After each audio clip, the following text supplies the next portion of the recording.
Hi guys, let's make beef matoke in coconut. Start by boiling your beef, and mine has been boiling for like 45 minutes just to soften. And also on the other pot I have my green bananas or the matoke boiling. And at this point I'm just waiting for the meat to dry up, and then I'm just going to set it aside and ready for the next step. And here is the matoke that has been boiling for roughly 2 minutes, and like you can see the color has started changing, and you'll know your matoke is ready after it has fully turned black. Like you can see here, I'm just going to show you once it's ready, and after it has turned to this color, now just set it aside, let it cool, and then you're just going to peel it. Now you're going to take another pot, add oil and onions, and you're just going to fry these until they turn translucent. And after that happens, go ahead and add your crushed garlic, and you're going to give this a good stir. And once it's cooked to golden brown like you can see on the video, now go ahead and add your tomatoes.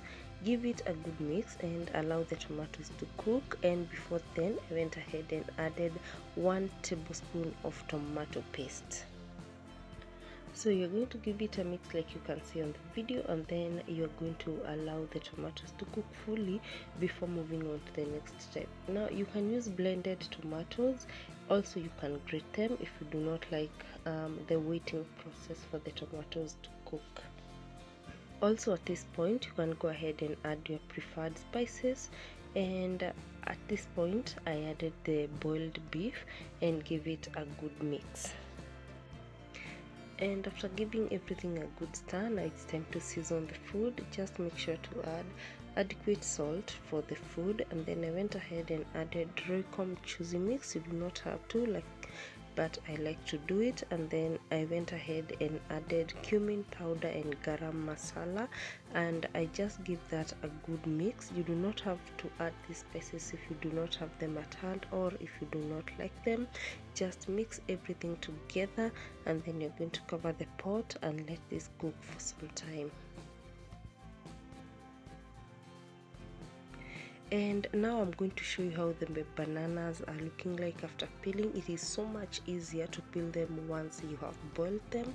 And after that, now it's time to check on the beef and how everything is going on. You can see that the cooking process is going on well. The tomatoes are fully cooked at this point, so I just added a little amount of water just to allow the meat to get the to absorb the flavor from the spices like you can see on the video. And then I also went ahead and added a 1/4 cup of coconut cream, the heavy coconut cream. And then give this a good stir, and then covered the pot and left this to cook for some time. And this is the mixture after cooking for some time. So I just went ahead and added my matoke, then give that a good mix, just being careful not to break the green bananas, because remember they are already cooked.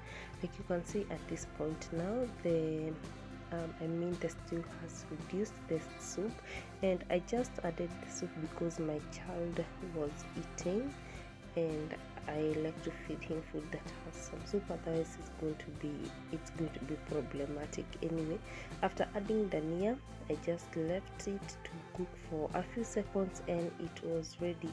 Guys, that is a quick meal that you can make at home for lunch or for dinner, and your family is going to enjoy.